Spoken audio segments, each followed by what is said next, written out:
All right, welcome everybody. This is a live version of, I was going to say search news you can use, but actually this is a really exciting thing for us to do part 3 of our EAT webinar. If you missed part 1 and 2, they're available on YouTube. At the end of this YouTube video, there's a description that has loads of links, and you can find part 1 of our EAT series, also part 2, where we talked about authorship and whether Google looks at authors and what we can do to make it so that our authors appear to be the most authoritative and help us in presenting good EAT to Google. What we're going to talk about in this webinar is a number of things. We're actually going to talk first of all about what EAT is and how it's used in the algorithm. I don't claim to know everything, but we have paid loads of attention to everything Google has said on the topic. Anytime a Google employee makes a comment that we think can sort of tell us a little bit more about EAT, we pay attention to that. Every Google document that's published that talks on the subject, we pay attention to that as well. A lot of the stuff that I'll talk about is theory, and so my goal is to tell you which parts are theory and which parts are things that we feel we've seen backed up with data, and just to be completely open with you. We're not trying to sell you on something that is not legit. This is very, very important. We'll start off with a little bit about myself, and this is the part that's always, I just realized we have to get my slides going here. Hang on. The tech is always a tricky thing for me. There we go. Okay. Tricky part is always boasting about yourself. And this is my EAT slide for my EAT. And you should be doing this on your website. And it's hard. None of us really like boasting about ourselves. I have been doing SEO for 12 years now. Prior to that, I was a veterinarian, which is kind of a weird transition to go from being a vet into looking at websites. What I really love, though, is the diagnosis. And if you're trying to figure out what's wrong with a website, it's very similar to figuring out what's wrong with an animal that's not doing well. And I have been doing this for a number of years, along with some amazing team members that are with me now as well. Our team's actually a little bit bigger than shown here too. We're expanding, and actually, if you're in the Ottawa area, we're always hiring. We're looking for good, smart people to come and learn how to audit websites, and so we have an incredible team. And what we do all day, every day, is just look at websites, figure out how can we help improve the quality of those websites so that Google will think that they're high quality and reward them with good traffic. And so a lot of what we do is focused on EAT. If you have seen any of my presentations in the past, you know that I use a lot of cat GIFs, and it's because EAT can be kind of a heavy subject, and so hopefully we can add a little bit of humor here just to keep you engaged as we go through this talk. Let's talk first of all, though, about this controversial subject. Is EAT a ranking factor? So most of you who are watching this already know that EAT stands for expertise, authoritativeness, trustworthiness, and there are things that we believe Google can measure. The thing is, though, it's not like EAT is a single ranking factor. It's not like something like page speed, where Google can say, oh, if your page speed is lower than everybody else in your industry, then maybe we won't rank you as highly. It's very, very complex. And so Danny actually gave us some really interesting information just yesterday before I recorded this. This was a tweet from Danny Sullivan, who is Google's search liaison. And he says, no, our systems don't look for EAT, which makes me think, well, why are we doing this? No, that's not true. He says our quality raters, they use that to see if our systems are working well to show good information. And then he points us to the quality raters guidelines, which we're going to talk about in a little bit. I should mention before I go on further, if you have questions while I'm doing this presentation, put them in the chat. I have Summer here with me who is going to be monitoring the chat, and she's going to give the best questions to me. When I'm done doing this presentation, I'll answer as many of the questions as I can.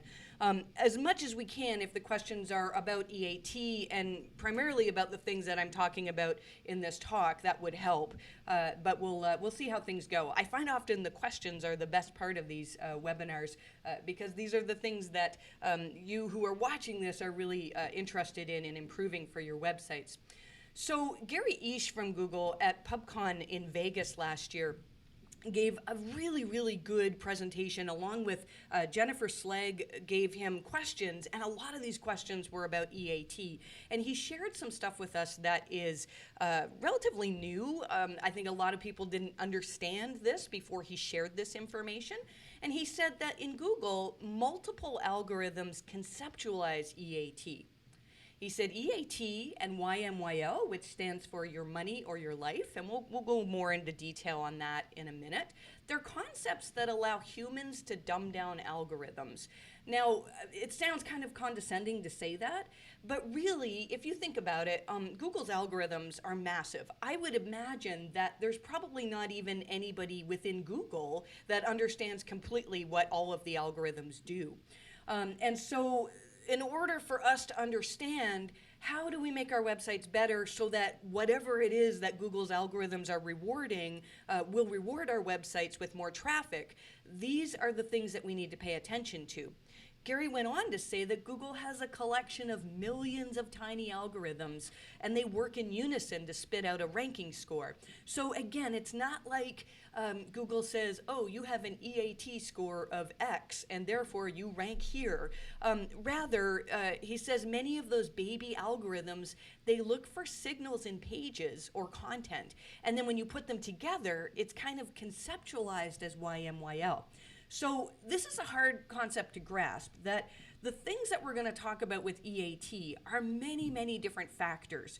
And this is, again, when Danny Sullivan was asked, this is going back a few months, about whether EAT was a ranking factor, he said, well, we look for things. We look for expertise and authoritativeness and trustworthiness. And they gave it an acronym, and then they gave us a textbook to understand how Google wants to reward these things. And the textbook you're all familiar with is Google's Quality Raters Guidelines. Now, if you have not read these guidelines, you should. The guidelines are about 160 plus pages or so, and they're meant to help quality raters to understand quality in websites. I'm going to explain in a second how that works, how the Google engineers actually work with this information, because this is important for us to know. So if you've ever said, I wish, when somebody asks a Google employee, how can I rank better? Their answer is almost always create great content. And for years, we would say, well, how do we do that? We don't really have any guidelines for doing that. That's what these guidelines are for, is teaching us what is it that Google looks for in terms of quality. So imagine that you're a Google engineer and you're writing code for the algorithm. There's a Google engineer who's very well known. His name is Paul Haar. And his bio says that his purpose at Google, or one of his main missions, is to make it so that fringe search does not rank well. Now, fringe search is really, we're going to get into in a bit, is contradicting scientific consensus. And there are other areas of fringe search, but that's very, very important. So let's say that Paul wants to write some code so that Google's algorithms no longer make it that fringe search, so weird conspiracy theories, things like that, no longer rank well. Well, he or she, if it's a female engineer, they'll sit down and write out some code. And they'll figure out, okay, well, I have all of these things I have access to, all of these different ways I can measure EAT, or I can grab, there's many different components. As Gary said, there are millions of components of these algorithms. And so he or she writes this code. And then the Google engineer goes to the quality raters. And they'll give the quality raters two sets of search results. The first set of search results is generally the algorithm as it exists now. So if I do a search for a certain query, here's what I'm going to get on Google. The second set of search results is what the search results would look like once the code has been implemented. And so the quality rater now has to decide between the old results and the new results and say which is better. Now, when we say this, instantly what most people think of is bias.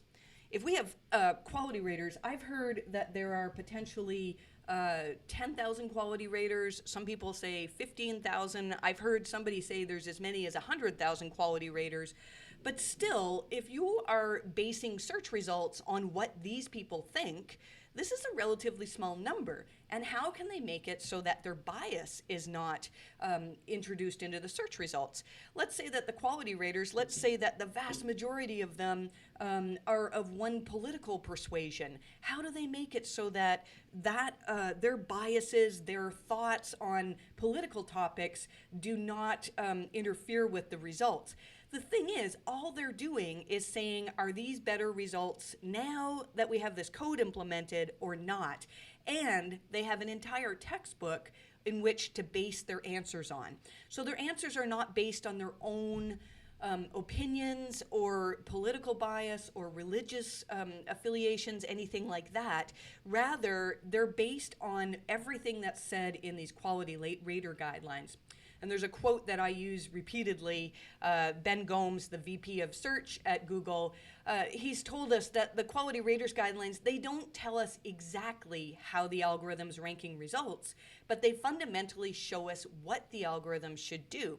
And so this is really, really important because I don't claim to know, like, oh, this is how Google's measuring reputation, or this is exactly how Google does this. We can look at patents. And we can see, Google's got patents to measure the sentiment of reviews online that can help determine whether your business has reputation issues. But we don't know whether Google's actually using those. We know they can. But what we do know is what the quality raters guidelines tell us about what they want the results to be.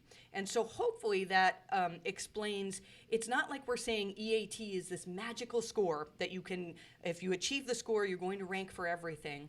But rather, our goal is to find as many ways as outlined in the quality raters guidelines to improve the quality of your website so that whatever the algorithms are, they're determining your website as high quality. And we've done this for quite a few websites. Our main focus at MHC is to take websites that, usually they're websites that have been negatively affected by Google algorithm updates.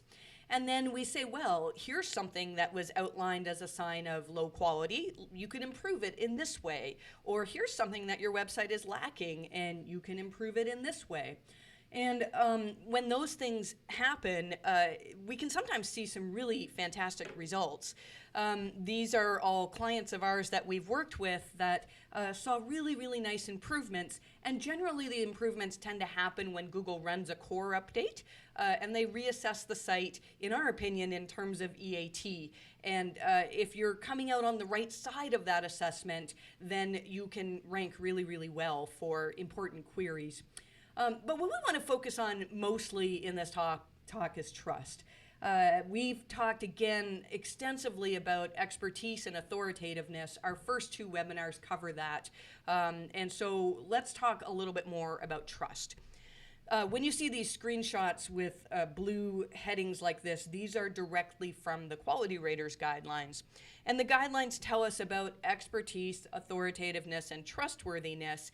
And they say that you should be considering, you being the quality rater, the trustworthiness of the creator of the main content itself, and also the website.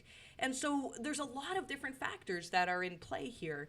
And so the quality raters guidelines, they talk about different ways that the raters can assess trust for these websites. So one of the first ones is talking about having clear information on who's responsible for the website and who actually created the content on the page. And this can really vary. We went into great detail on this in our author EAT webinar. A lot of people asked, well, do I necessarily have to have an author for each of my posts? For example, if we wrote something on our website, is it enough to say this was written by an MHC writer? Now, maybe if you're IBM or you're some massive company that everybody in the world recognizes, you probably don't need to have individual authors. You can say, our IBM is responsible for the content on this website. In most cases, though, when you write content on your website, you want to make it really clear who wrote this content. And you want to make it really clear who's responsible for all of the content on your website. And that's generally done via author bios, which we'll get to a little bit more in a minute, and your information on your About page and your Contact page. Now, we don't know exactly how Google grabs that information, or even if they do, or whether they're just saying users want to see who's responsible for this content. But we really do think it's important that you try not to hide behind anonymity. The guidelines actually say, in some cases, there could be a good reason for anonymity, but in the vast majority of cases, especially if you're YMYL, then you need to have really clear information about who's responsible for the content on your site. YMYL, another question we commonly get is, how do I know if I'm YMYL? And in most cases, if you're not sure, you probably are. If you do anything that involves people parting with money, then you're your money or your life.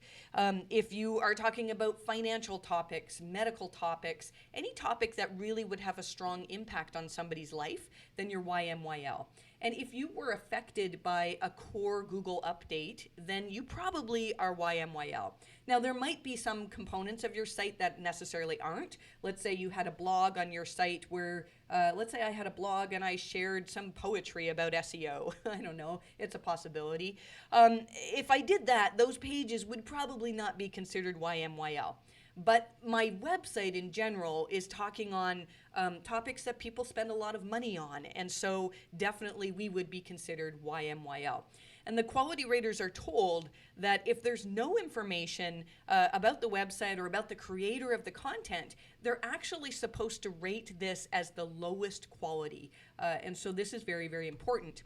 One of the most interesting parts about the Quality Raters Guidelines is that they give a lot of examples. Now, I was going to give screenshots of these websites, but really, if you go into the guidelines, you can click on them. There's not a whole lot to see here in terms of examples for these websites. The point that I wanted to get across, though, is that Google is saying these need to be rated as lowest quality because it's a YMYL topic, and there's no indication about who's responsible for the content or for the website. Another thing that's really, really important and very similar to who's responsible is talking about contact information. This one particular website is a website that talks about dry socket, which is a really, really horrible dental condition that you can get.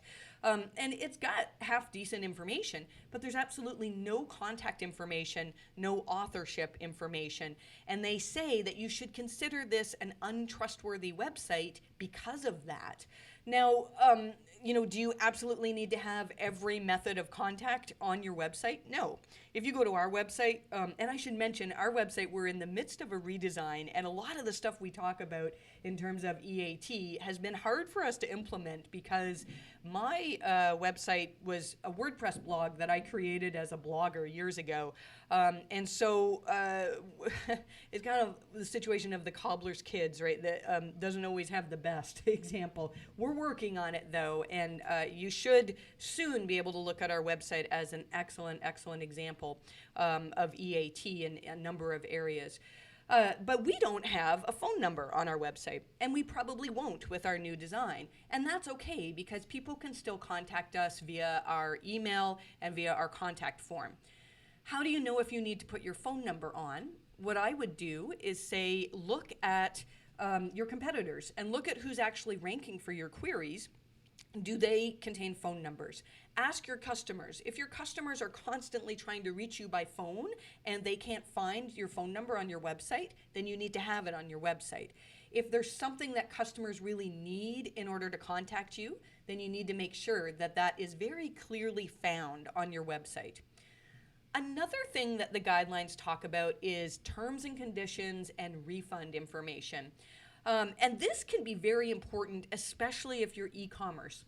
The guidelines give an example of a website called domeclimber.com. And Dome Climber has a bad reputation online, but one of the things that people complained about repeatedly was they could not find information on getting a refund. And in our book on the Quality Raters Guidelines, which I'm going to talk about in a minute, we talk about specifically how to determine whether Google can find your information on your refund policy, your terms and conditions, on whether, should you make those links, those pages actually indexed. Yes, you should. And people would argue, well, but it's duplicate content. Google doesn't care if you have the odd page on your website that's duplicated. It just means that your refund page is not likely to rank for stuff, which is fine. But if people are looking for how to get a refund from your company, then you need to make it very easy for people to find that information. Another thing that we've experimented with as well is something we've noticed when we do our site quality reviews is often the sites that are ranking well have much friendlier refund policies than the client that we're trying to help.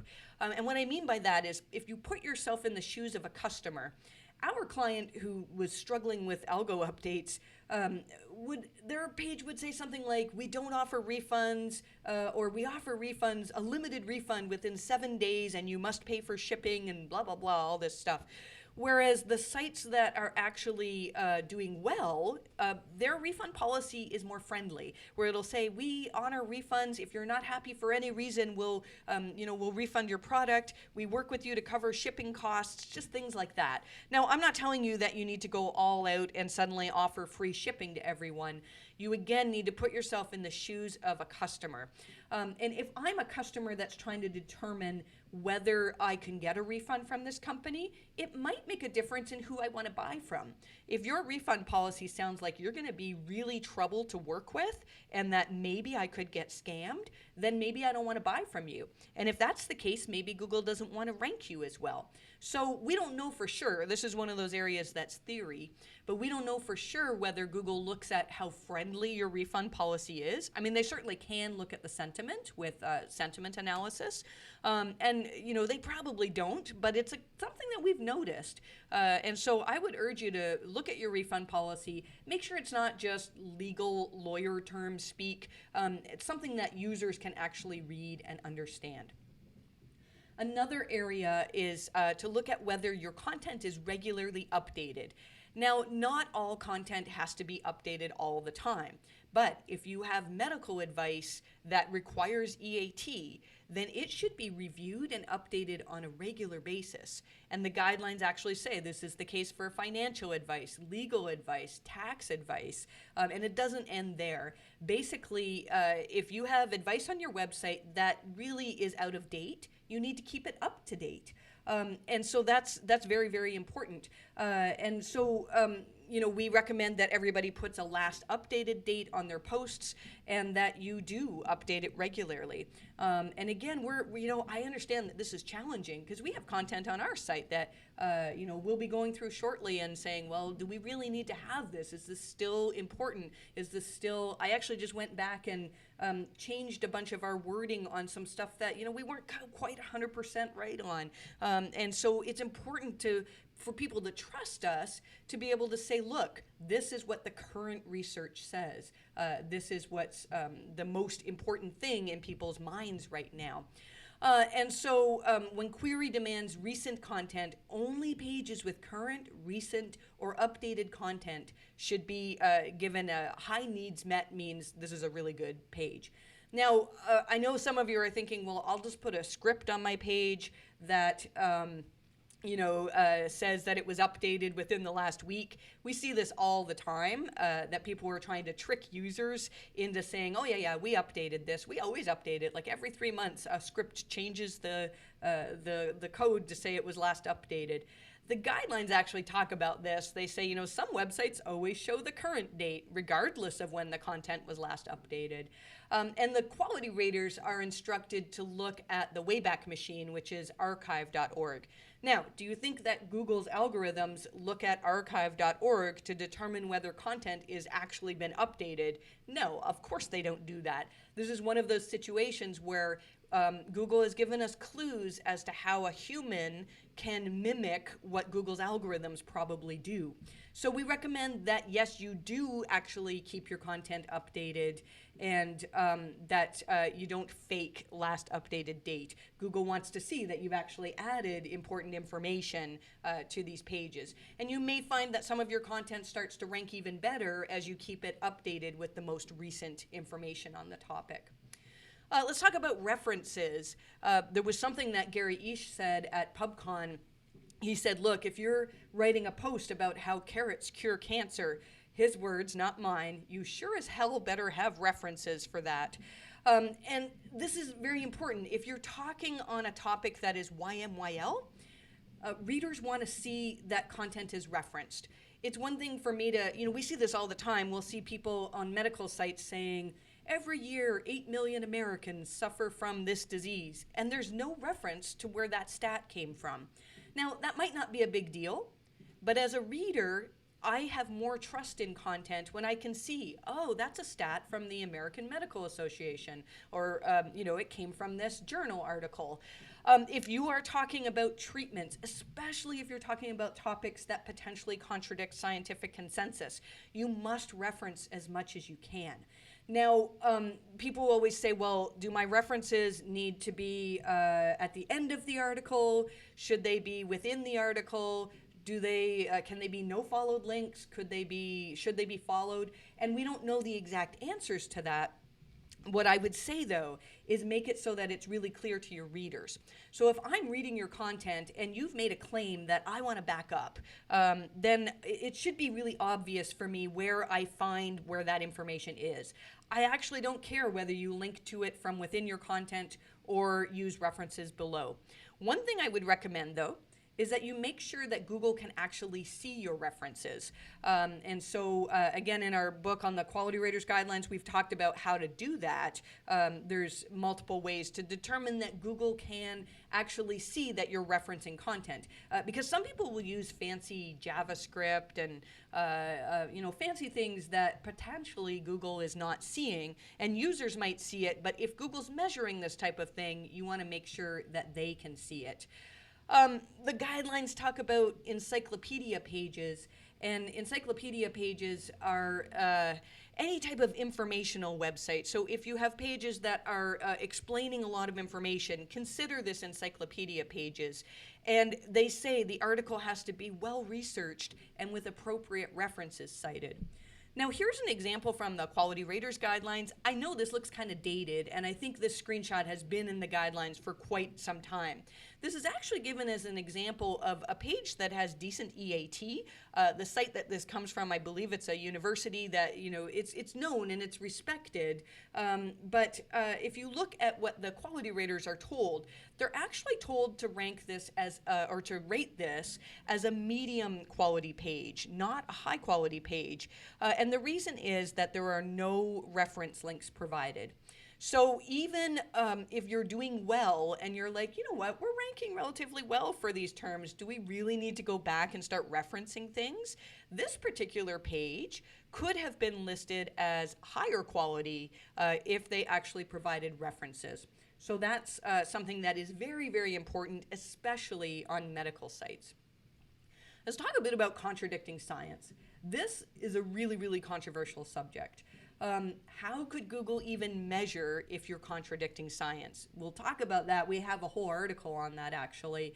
The guidelines say that you have to, scientific information pages must represent well-established scientific medical consensus unless the user's clearly seeking an alternative viewpoint.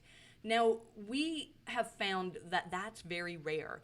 Even if somebody was, like, let's say you have an article about how this one particular essential oil is going to treat your diabetes. And there's really no science to back it up other than there's a few people who anecdotally have said it worked for them. Let's say I was searching for, can this essential oil, or I want to buy this essential oil to treat diabetes. Even though I'm specifically looking for that alternative viewpoint, it's very hard for that website to rank well. We've seen a few situations. We have one client that's in the nutrition niche, and they write about, well, we have several clients there, but one of these clients, they write about a topic that is not directly accepted as mainstream medicine.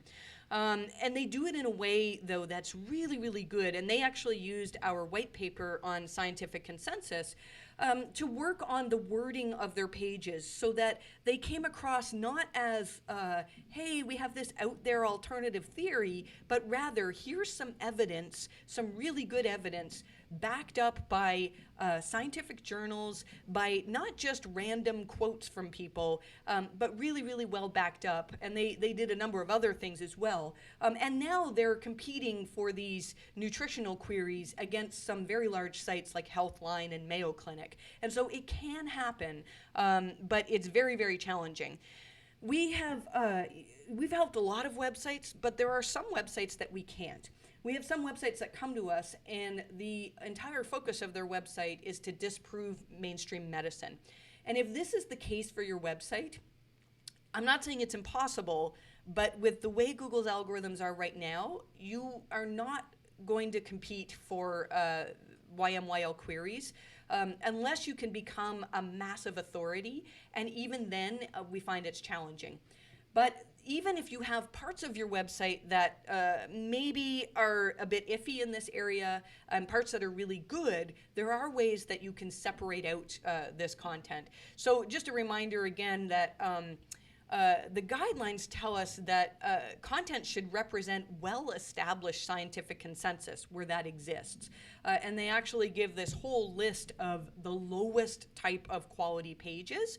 And one of these, they've lumped it in with things like phishing pages and pages that, are just complete gibberish. But if you have YMYL content that contradicts well-established expert consensus, you're to be considered the lowest quality. And this is really, really serious. This is also outside of the Quality Raters guidelines. This is a document from Google on how they improved search, and it was just a recent document. And one of the things was they said they're making it so that unsupported conspiracy theories are not shown to users as much. And we believe that this goes along with scientific consensus as well. So I could probably go on for another 3 or 4 hours on this topic. We've done extensive research into this, and like I said, helped quite a few websites. If you want more information, this link, and it's in the YouTube description as well, will give you the thorough article that we've written on it. And if you want to go into even more in-depth detail, we actually created a white paper. I worked on this paper for a good 2, maybe 3 months, intensively, just studying different ways that we could separate out content that contradicts scientific consensus, how we could actually determine which content contradicts scientific consensus. And there's a blueprint in this document on how to do that. So that's something that we've just this week made available to the public. So if you want to get that, then there's a link below on how to do that. There's absolutely no purpose for this slide at all other than to make some joke about this cat having lots of RAM. Let's move on.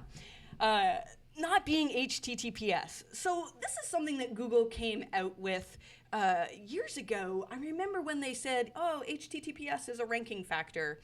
And people said, oh, it's rare that Google actually comes out and says this is a ranking factor.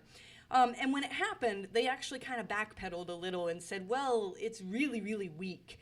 If your site is identical in terms of quality to your competing site, and one of you is HTTP and one is HTTPS, then the HTTPS site is going to have an advantage.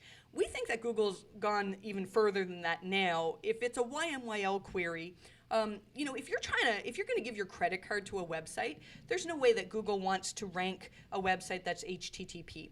So I'm not going to belabor this point. When Google first came out with this thing about HTTPS being a ranking factor, we said be careful switching to HTTPS because you can mess things up. But I would say now you should do it. If you're trying to rank for any sort of YMYL query, you can't do that on an HTTP site. It's very, very unlikely. Another thing to consider is your user-generated content. The guidelines tell us that user-generated content can be a sign of low quality. But user-generated content can also be a sign of high quality. So what we're talking about here mostly is comments. in the comments section of your website, there can be gold in there. Some of the comments that are left on our posts are, where the best stuff is. I just said with this webinar, the question and answer session is usually the best part. And so you want people to be commenting. The only thing is, if you cannot moderate your comments, then you should probably get rid of them. Your comments count as part of your page content, and if your page content is just full of people, arguing with each other and not actually adding value, then that could potentially be seen as a sign of lower quality as well. Gary Ish did tell us, though, that user-generated content can be great for your site. This particular tweet thread, he went on to say that, hypothetically, if great content was worth 5 points in Google's eyes, then having user-generated content would be worth like 1 point. Those numbers are completely made up, but the point is it's a ranking factor. So having good user engagement on your site, users actually sharing with each other. This is excellent for e-commerce sites, having users give legitimate reviews, explaining how they used your products. These are all incredible things that can help improve how users trust your website as well. This is one that is probably not an issue for most of you who are watching this webinar, talking about grammar and punctuation errors. If you have the odd spelling mistake on your website, this is not likely to be something that Google thinks is low quality. However, what we're seeing happen, and I really think that a lot of the sites that saw drops with the latest January core update had this issue. If you're a non-English speaker, if English was not your first language, and you're producing a website that is written in English, you really need to make sure that it's edited by somebody who is an English speaker. Google, I believe, can see this as a sign of low quality, because we saw a lot of posts in the Google Help forums of websites that were half decent, but when you read it, it just doesn't read like an English writer, an English reader would understand. And I would say that, if you do write in multiple languages, I have great respect for you, and this is not a knock at all on anybody who writes in English but is not a native English speaker. But it's still important to make sure that your grammar is correct and that your punctuation is correct. If I'm looking for very important information on how to do my taxes and your article's filled with spelling mistakes, it doesn't make me trust your website, and I kind of instinctively would want to move on to somebody else who's a little bit more trustworthy. Let's talk about authors. Now, we had an entire webinar on authors, but the reason why I wanted to talk about this is that they're a component of trustworthiness as well. The raters are told to look at the trustworthiness of the creator of the main content as well as the content itself. So authors are very important. When Danny Sullivan was asked whether we should have author bios, this answer was kind of hard to understand. He says, well, people should aim for great content, and experts can help produce that. But we don't know a particular expert has written anything. This is really interesting, right? Because if you remember a few years ago, Google came out with this authorship thing where we all implemented it, and we all got these little pictures of our faces in the search results whenever, if one of my articles came up, my face would be next to it. And so SEOs, love to see their faces, and so they started implementing authorship. I really believe that this was Google using these as machine learning sets so that they could figure out who wrote what content. But then Danny says, we don't know a particular expert has written anything. So what do we do with this? First of all, I think part of what he's saying is that Google can tell when content is expert written. I mentioned that I used to be a veterinarian. Let's say you're a content writer, and I task you with writing an article about hip dysplasia in dogs. You can do tons of research, and you can put together a decent article. I have personal experience. I've done many surgeries to remove the head of a femur on dogs with hip dysplasia. I have much personal experience in this area that when I'm writing this content, it's going to be very obvious that I know my stuff more than you do.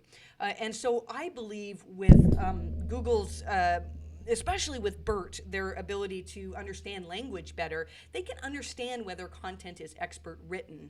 Now, going on from this, and I apologize that this is such a long quote, but John Mueller, in a Help Hangout, actually had this to say. And essentially what he's saying is you want your author information to be there for readers.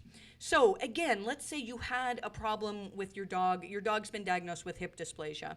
And you're reading this article that's written by, the author bio says, so-and-so is a content writer who's been writing on pet subjects for 15 years.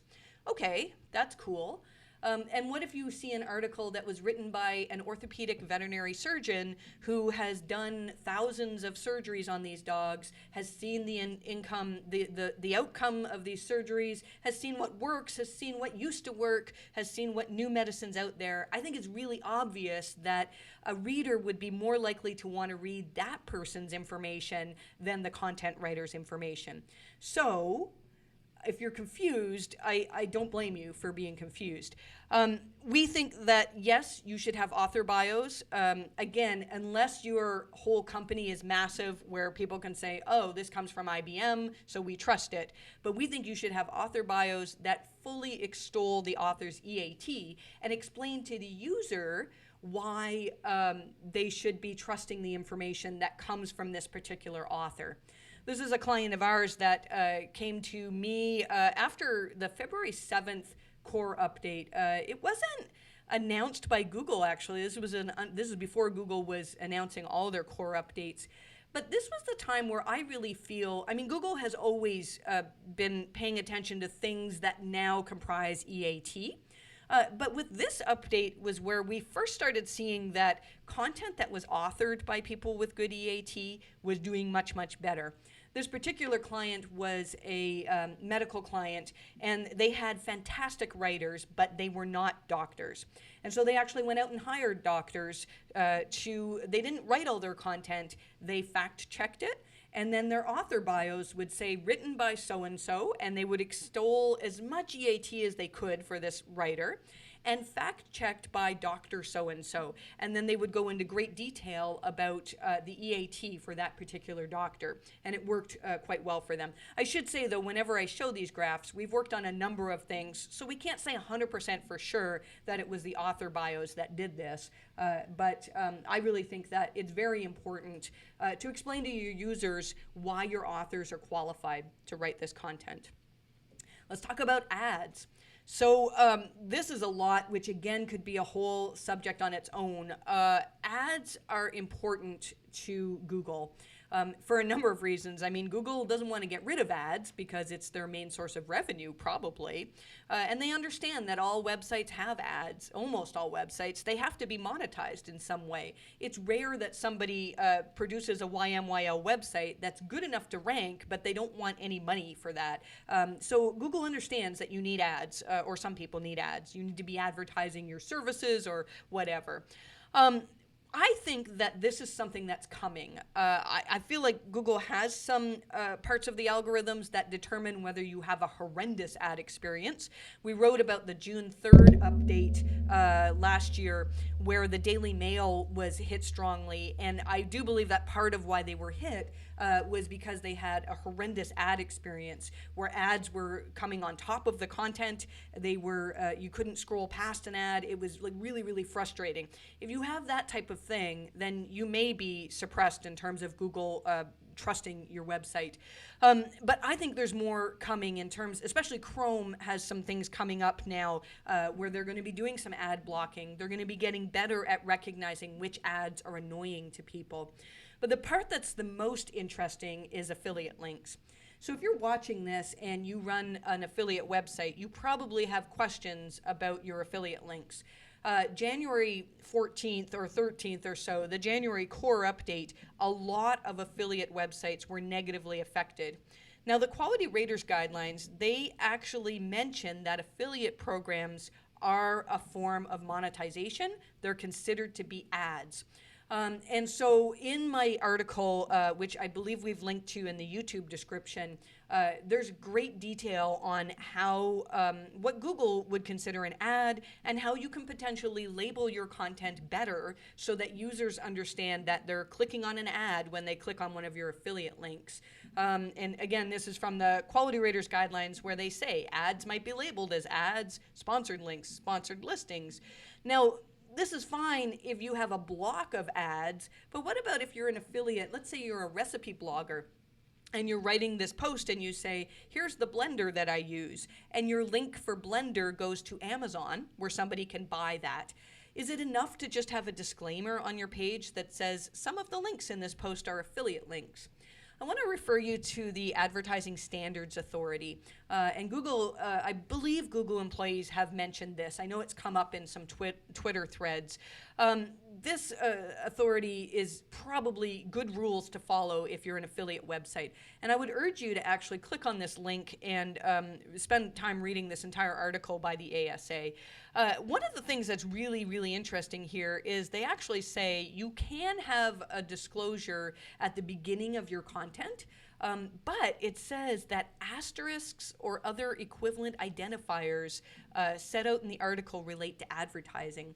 And so what they're saying here is it's not enough to just have a disclosure, but you can say links marked with asterisks are potentially ones that we get paid for. And so I know a lot of you don't want to do that. If your affiliate links require people to not know their affiliate links in order to click on them, then they're deceptive. And we believe that this is something that Google is trying to measure, and that they're rewarding websites that are much more clear on their affiliate links. If you have more questions on that, we'll see in the Q&A section whether we've got time for that, because again, this could be a whole topic we talk about on its own. This is the article that we wrote that talks in great detail about this, amongst other things that we think changed with this core update. I just wanted to briefly mention reputation. We talked a lot about this, I believe, in the first EAT webinar. Reputation is a huge component of trust for your website. Google has patents that can look at the sentiment of all of the reviews for your website across the web. Now, does this mean that if a few people are disgruntled customers writing bad things about you, that you're not going to rank well? Very likely no. But what I believe Google's looking for is to say that if generally people across the web think that your business has problems, that maybe it should not be trusted. So there's much, much more we could go into in regards for this. And again, we don't know exactly how Google measures these things, but we do, and we see it time and time again, that websites that do not rank well, often they have reputation issues. There's much more in the Quality Raters Guidelines book about how you can deal with that type of thing, but it's very, very important to pay attention to. So I want to end with just a few examples, and I know these seem kind of braggy, but we're really, really proud of them. Now, to be fair, sometimes when Google does a core algorithm update, they just change the signals somewhat, and some of these sites perhaps could have recovered on their own. I think it's a possibility. But we have seen consistently that as we apply, we make sure that people can find your terms and conditions page. We make sure that authors are, trustworthy authors to write this content. We usually give people a recommendation of about 100 to 160 pages of things that we've assessed as either high or low quality on your website and what can be changed. And so quite a lot of the time, this is what happens is people implement the changes, and the next time Google runs a core update, they often will see improvements. This is a very typical type of pattern that we see where, this site was hit by Medic and then they recovered somewhat, and then, they were hit again and then they recovered. And all this time they're working on improving their quality. If you are seeing ups and downs with core updates, it usually means you're just on the border in terms of quality.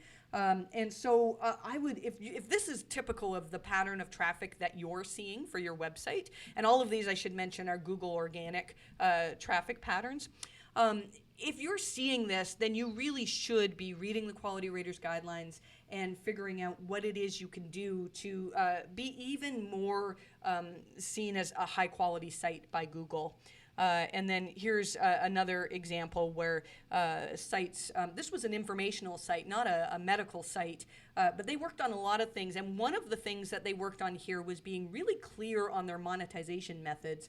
I didn't talk about that in great detail, but we've worked with a few sites where they kind of advertise, hey, we're free. And then when you go into the website, it's like, well, it's not really free. You have to give your credit card, and then there's a level of distrust there. And so we worked with this site to be much more clear on their monetization methods, which is what we think actually helped them. And this was a website that actually worked on reputation issues, and we worked with them to start responding to their negative reviews in a way that actually shows that the business is working on fixing its problems. So this goes well beyond SEO. This is something that an SEO can't fix reputation issues. If your business has issues, you need to be fixing your business, but it can be repaired. I want to end with just a little pitch for our newsletter. If you are not a subscriber of Search News you can use, I would highly recommend it. We have a team of 10 of us now that all contribute to the newsletter every week.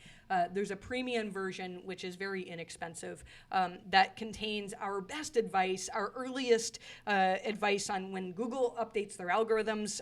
We do our best to figure out what we think is happening and how we can take advantage of that. And so you can get to that at mariehaynes.com/newsletter.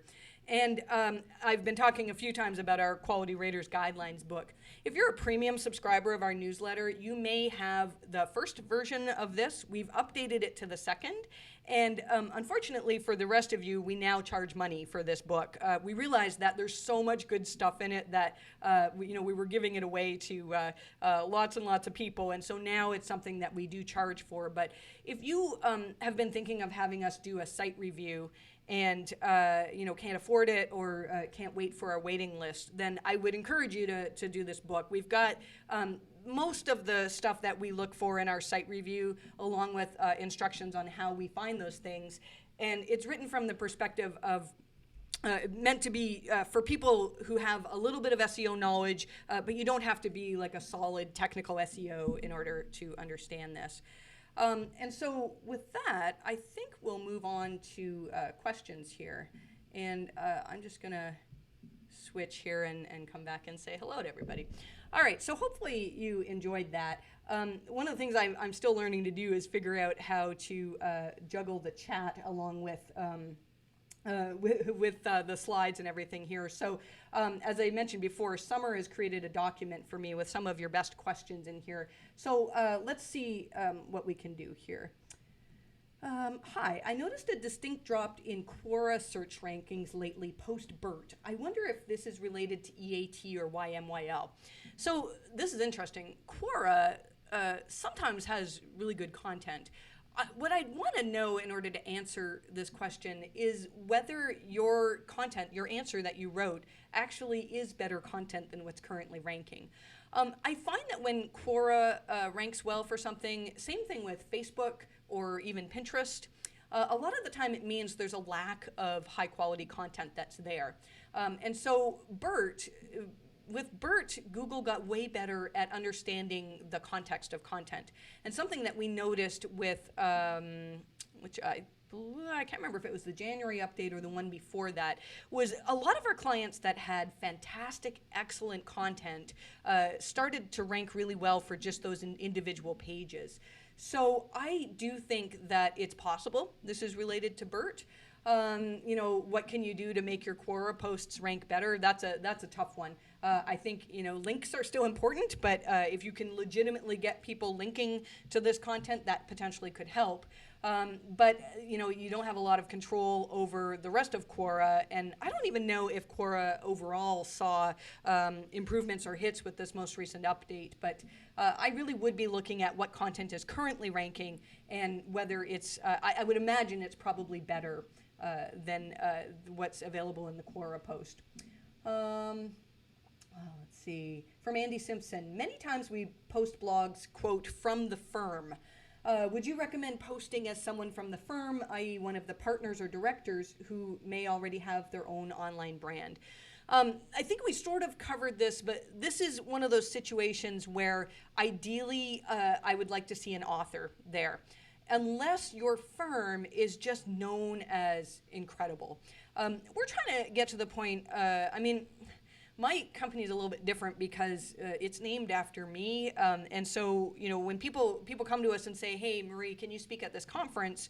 And they want my name, right, to speak there. Whereas some of my employees are starting to speak now, and they're good speakers, and they have excellent content and excellent knowledge. And even though they have MHC, behind their name, people still want to see my name. And I know that sounds kind of egotistical, but that's probably the case for your readers as well. So if you have enough recognition in your firm that people say, I think a good example of this is a legal firm. You could probably say all of the content on this is authored by a representative from this legal firm. I still, though, would prefer to see a lawyer's name attached to that, a lawyer that has good EAT. So this is one of those theory areas, right? Because we don't know exactly what Google's looking for here. Another thing you could do, though, is poll some of your readers and say, which of these would you trust better? An article, and give them an article that's written by your firm and an article that's authored by somebody who's well known in your firm, and just see if they notice the difference. If lots of people are noticing, well, yeah, this article is written by this particular individual who has tons of expertise. I would rather read their article than you've gotten your answer.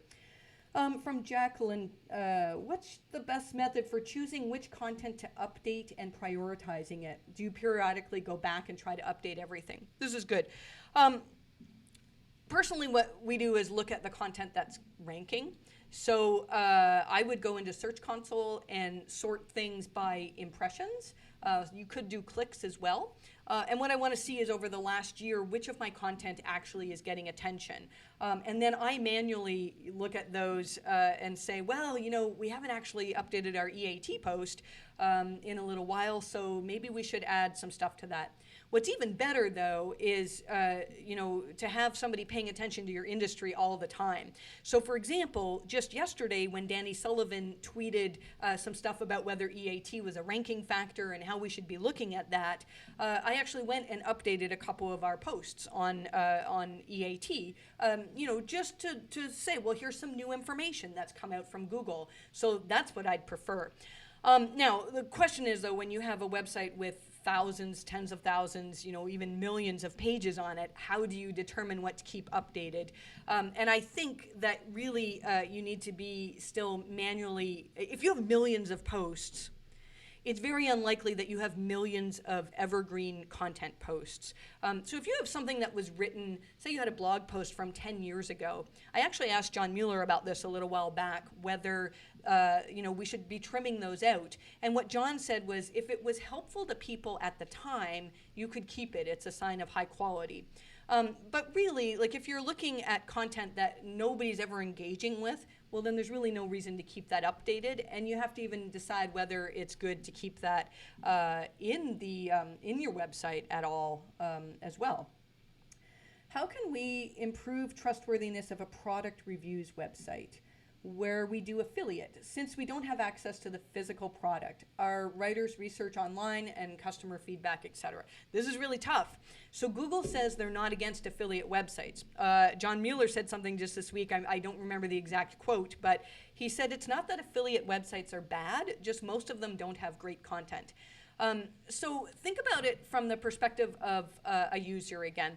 Let's say I was researching buying a particular product, and I do the research on your website, and you have this article written about this product, and then I also go to Amazon, who sells the product.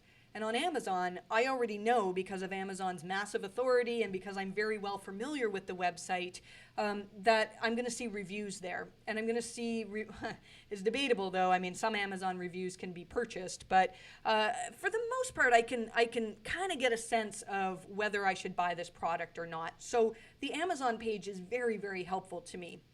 You need to find a way to make it so that your page is more helpful, and that's really hard. what we see a lot of people doing is just basically rewriting the Amazon reviews, or saying, oh, well, here's a positive review from Amazon and a negative review, and here's, a couple of things about the product, but you haven't actually used the product.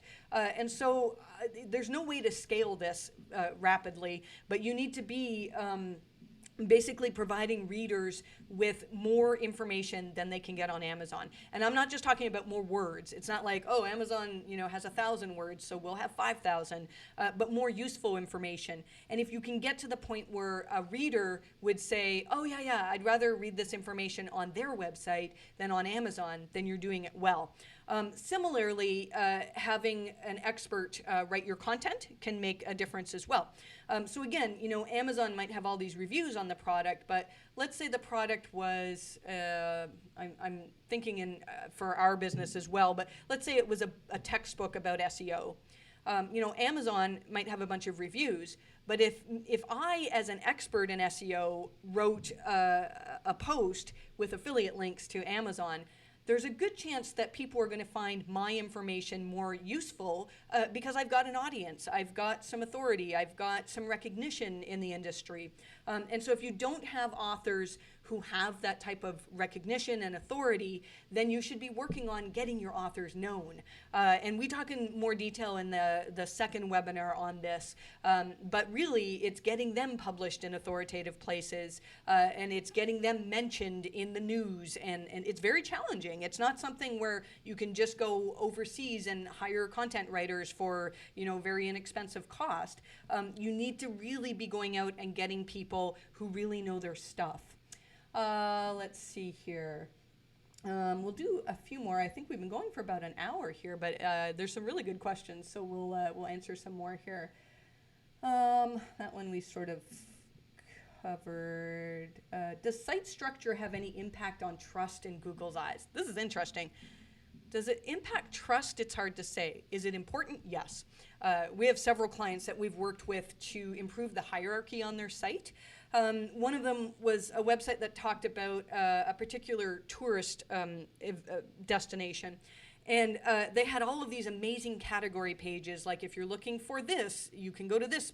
We have all these articles here. And if you're looking for this, we have all these articles. The problem was nobody could find their category pages. They weren't linked to from their homepage. And so we worked with them to recreate their hierarchy so that they were linked to from their homepage. They were linked to from the main content in their homepage with keyword anchored internal links, which we feel is important. And then the pages below them all linked back to these category pages, which were now content hubs. And this site saw a really, really, really nice improvement. Mind you, we were working on other things as well. Does it improve trust? It's hard to say, but I would definitely pay attention to site structure. What would you do re-authorship on a site where owners wish to remain anonymous? That's really hard to answer without knowing the type of site. I think it's challenging. I think, again, I would look at competitors. If it's an industry, let's say you're talking about, something illegal, or here's an idea. Let's say you're talking about medical marijuana. And maybe people don't want to be associated with that for various social reasons. Can you be anonymous? I don't think you can. I don't think you can rank against the authoritative competing sites without some sort of level of authoritativeness. Now, if you absolutely had no choice, then what you could do is create a brand. And in creating that brand, make the brand synonymous with being an expert. But it's going to take a lot of work. And so in order to make the brand an expert, you would get the brand mentioned, the business name mentioned in news publications. You'd publish things that other experts would say, not so-and-so wrote this, but this brand wrote this company wrote this. So, it's theoretically possible. And maybe there are other situations where, you want to be anonymous. But we haven't come across any as of yet that we've said, oh, yeah, you should remain anonymous. Let's see here.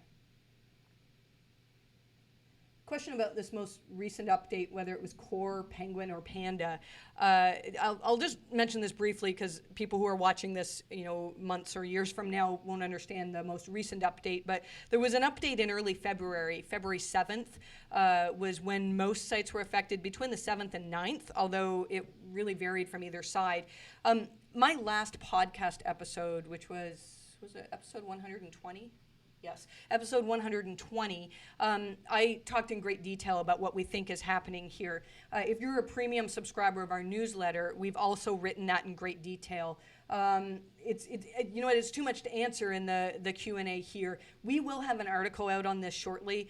Whether it's not a core update, because Google has told us that they're telling us now when core updates happen. We think it's related to how Google understands language better, and now that they're understanding language better, they can put less emphasis on certain types of links. But again, it took me a good half hour to sort of explain that in podcasts, so hopefully you can get your answer from there. Okay, last question. I'm using testimonials in my 20 landing pages with 50 to 60 words. Okay, it's about the words and testimonials. We're also using 7 to 8 links on those pages, and they're talking about the company. Should we no-follow those links because they're all on main content? I think we worry too much about no-follow. Google's documentation for no-followed links tell us there's several reasons to no-follow. So one is if it's sponsored content. And now if you have sponsored content, you really should also add the rel equals sponsored to those links. Another reason to no-follow would be if it's untrustworthy content. So let's say I was writing an article about how a particular adult website was affected, and I didn't really want to link out. I wanted to mention it, but I didn't want to say I trust this site. Then I might link to it with a no-followed link. You might consider linking with a no-followed link to competitors. If you're writing about something and you really want to reference your competitors, but maybe you don't want them to rank better, it might be a little bit lowballed maybe, but you could potentially do that.